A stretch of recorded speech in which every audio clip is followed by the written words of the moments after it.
20 years ago when we started, it was after 9/11, where the airline industry was supposedly going to be written off.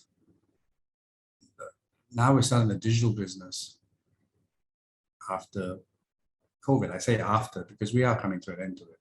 There is an end. Right. And, analysts, saying the same thing they did to me 20 years ago, right? How are you going to compete with Singapore Airlines? How are you going to compete with Grab? How are you going to compete with MAS? How are you going to compete with Food Panda? Whatever. So, a couple of them have missed the trick as to what we're trying to do. But I'm not here to prove them wrong now. Let the numbers talk. Let the business talk. All I can say is, wow, we've taken an airline that is on the ground, used this time productively to go and build a digital business that is attracting investment. And very soon you'll see an investment coming in of $100 million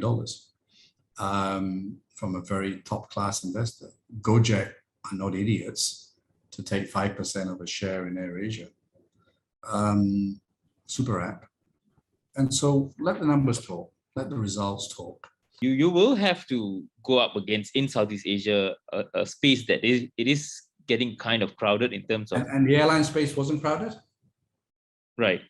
So I was competing against Malaysian Airlines that had tons of capital, whether rightly or wrongly, tons of capital. Singapore Airlines has the best investor in the world as their shareholder, Temasek, right? Thai International, the Thai government, Garuda at that time, the government of Indonesia, right?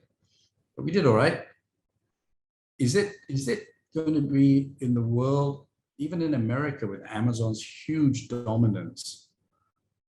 Is there only one Amazon? Walmart's making a dent in them. Others are coming up, right?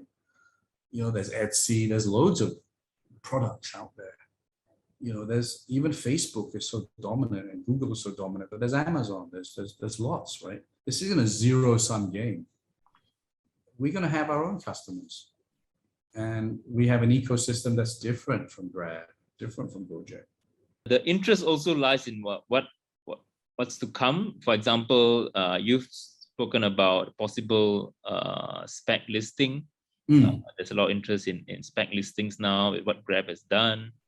Could you run us through what that could look like? How close are you to making such a move?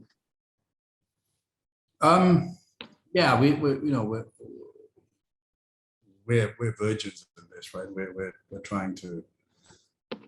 We're newbies in this, and we were approached by a few companies to do a SPAC. We're appointing a bank. We just got proposals from PricewaterhouseCoopers to help us do a listing, and we've got a quote from our auditors to get an American listing.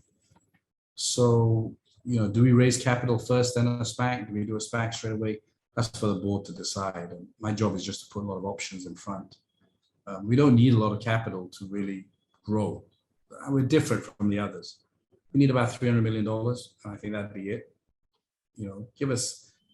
Imagine what we've done with no money. Give us a little bit of liquidity. We have things that the others don't. We have an amazing database, but business travel will take a hit. It already was taking a hit, right? I mean, if you talk, I was on a panel with the Mandarin Oriental CEO, and he said pre-COVID business travel was down 40%. Many of them are turning their hotels into service apartments, etc. So those that survive on business travel will have differences.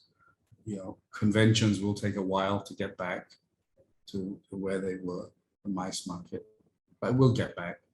But I think business travel is forever affected because Zoom, and it's technology, right? It's a CD moment. Who wants to jump on a plane when you can do the meeting in 1 hour on Zoom, right? We lived through it with Zoom and the like. So there's nothing like getting out to the market as well. So that will still happen, but it'll just be less frequent, if you ask me.